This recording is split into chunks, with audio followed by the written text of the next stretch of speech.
Garden of Dark Secrets. The first time I saw the new neighbor's garden, I was entranced. The flowers were otherworldly, their colors so vivid they seemed to pulse with life. It was as though they were whispering secrets to the wind, and I couldn't help but feel drawn to them. But something about their brilliance was unsettling, like a painting that stares back at you. My curiosity got the better of me, and that's when a nightmare began.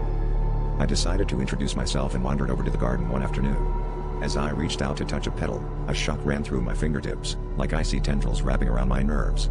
The flower recoiled slightly, and I swear I heard a faint sigh, as if it had fed on my touch. My neighbor, a reclusive man with eyes that never seemed to blink, appeared at the door. He smiled, but the warmth didn't reach his eyes. "They like visitors," he said, his voice almost a whisper. Over the next few days, I noticed changes.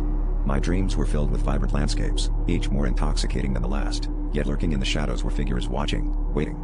My energy waned, and I felt an insatiable pull towards the garden. I began to suspect that the flowers weren't just feeding off me, they were feeding off something deeper, something that tied my very essence to this world.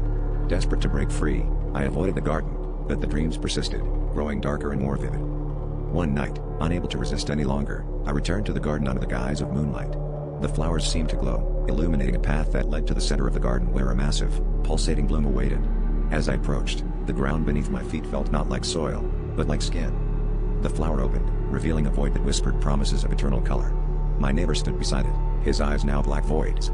"Join us," he beckoned, and as the flower's tendrils reached for me, I realized too late that the garden was a doorway to another realm. A realm that hungered for souls,